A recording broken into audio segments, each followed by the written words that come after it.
আজ করব 14 নম্বরের যে দেখতে পাচ্ছ সংক্ষিপ্ত উত্তরধর্মী প্রশ্ন, শর্ট অ্যান্সার টাইপ। এই প্রশ্নগুলোর উত্তর আমরা আজকে সলভ করব। এখানে আমি দেখিয়ে দিই যে এটা 16 নম্বর অধ্যায়, গণিত প্রকাশ দশম শ্রেণী। এটা দশম শ্রেণীর চ্যাপ্টার 16-এর। এটা হচ্ছে লম্ববৃত্তাকার শঙ্কুর একটা চ্যাপ্টার, রাইট সার্কুলার কোন। এখন আমরা 14 থেকে শুরু করব এই প্রশ্নগুলো সমাধান করার জন্য। প্রথমে 14-র এক একটা আমি পড়ছি, তারপর দেখাবো এটাকে কিভাবে সলভ করা যায়। এক একটা পড়ছি। একটি লম্ববৃত্তাকার শঙ্কুর উচ্চতা 12 সেমি এবং আয়তন দেয়া আছে 100 পাই ঘন সেমি। শঙ্কুটির ব্যাসার্ধের দৈর্ঘ্য কত তা লিখি। চলো দেখা এটাকে কিভাবে আমরা সলভ করব। প্রথমে আমি লিখে নেব যে চ্যাপ্টারটা চ্যাপ্টার কত না কোষে দেখি 16। এখানে আমি লিখে নিচ্ছি যে কোষে দেখি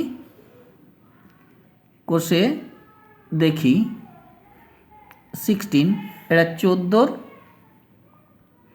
এক একটা। কী লিখব না শঙ্কুর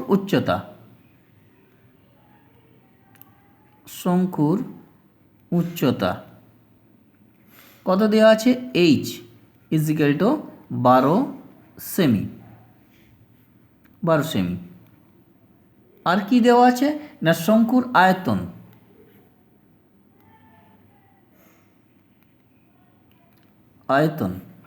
এর ফর্মুলা কি 1/3 পাই আর স্কয়ার h। এটাও কত দেওয়া আছে 100 পাই।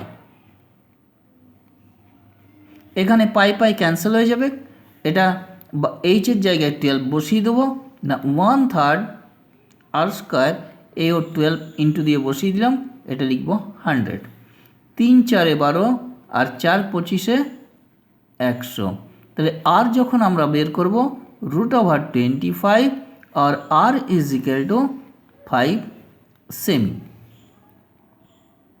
লিখে দেবো শঙ্কুর ব্যাসার্ধ কত না শঙ্কুর ব্যাসার্ধ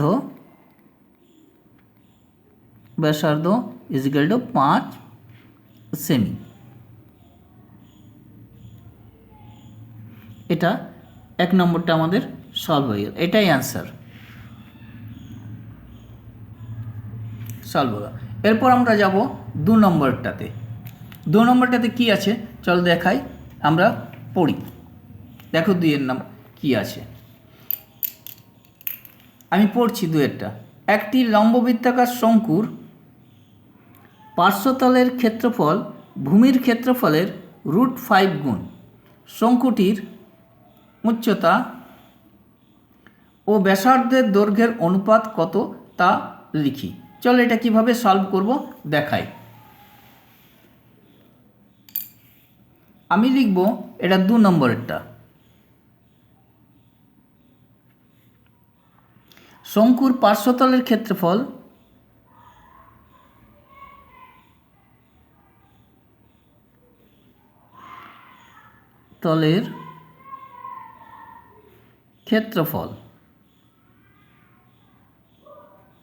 কত লিখব না ইজিক্যাল টু পাই আর এল। শঙ্কুর ভূমির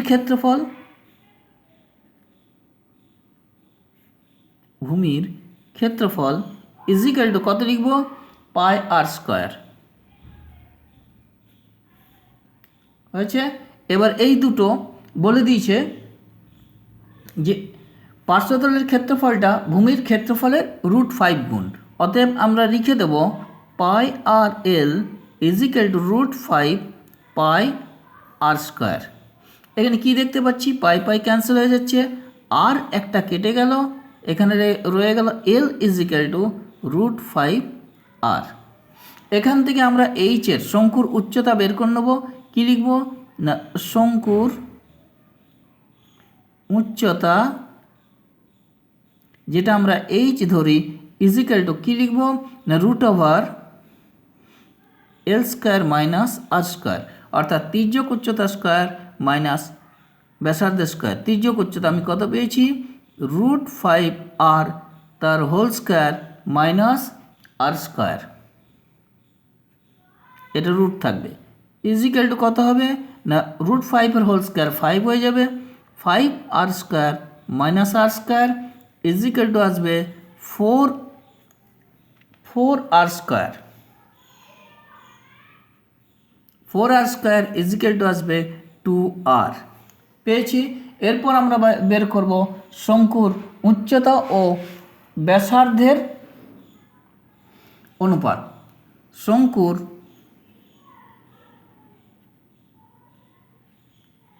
উচ্চতা ইজ টু ব্যাসার্ধ। কত লিখব? উচ্চতা এইচ ইজ টু ব্যাসার্ধ আর। এইচ আমরা কত পেয়েছি? 2r। 2r is two r. R cancel হয়ে গেল, 2 ইজ টু 1। এর 2 ইজ টু 1 এটাই অ্যান্সার। ঠিক আছে, এরপর আমরা যাব 3 নম্বর প্রশ্ন যেটা দেওয়া আছে সেটা দেখাই আমরা 3 নম্বরটাকে কিভাবে সলভ করব। পড়ছি 3 নম্বরে কি আছে দেখো, আমি পড়ছি একটি লম্ববৃত্তাকার শঙ্কুর আয়তন ভি একক এবং ভূমিতলের ক্ষেত্রফল এ বর্গ একক এবং উচ্চতা এইচ একক হলে এ এইচ বাই ভি এর মান লিখি। চলো দেখি কিভাবে এটাকে সলভ করা যায়। দেখো আমি দেখাচ্ছি কিভাবে সলভ করা যাবে।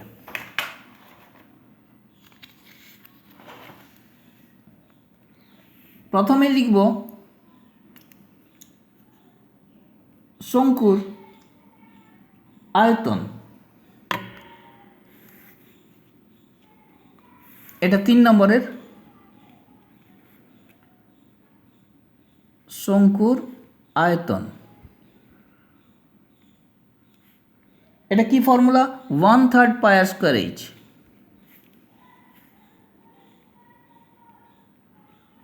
ইজিক্যাল টু কত দেওয়া আছে না ভি ঘন একক।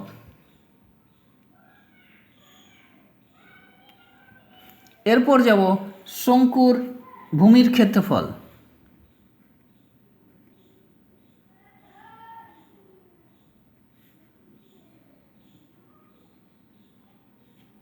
এটা কত দেওয়া আছে?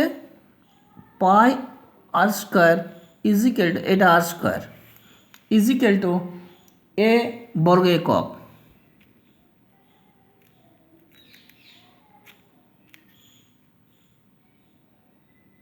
একক। এরপর দেওয়া আছে শঙ্কুর উচ্চতা, আমরা এইচ ধরিনি, এটা কত দেওয়া আছে? এইচ একক। এরপর আমরা বের করব এ এইচ বাই ভি। কি বের করব? এর ভ্যালুটা বসিয়ে দেব পাই আর স্কোয়ার। এইচ মানে হচ্ছে যেটা আমরা ধরে নিই এইচ, আর ভি এর 1/3 পাই আর স্কোয়ার এইচ। পাই পাই ক্যান্সেল হয়ে গেল, আর স্কোয়ার ক্যান্সেল হয়ে গেল, এইচ এইচ ক্যান্সেল হয়ে গেল, উপরে থাকবে 1/3 ইজিক্যাল টু কী লিখব? 1 × 3/1 ইজিক্যাল টু 3। এটাই অ্যান্সার। ভিডিওটা যদি তোমাদের ভালো লেগে থাকে তাহলে বন্ধুদের মধ্যে শেয়ার করে দেবে, বেল আইকনে ক্লিক করে রাখবে, আর কোনো যদি কোয়ারি থাকে তাহলে কমেন্ট সেকশনে সেটাকে লিখে দেবে, আর চ্যানেলটাকে অবশ্যই সাবস্ক্রাইব করবে।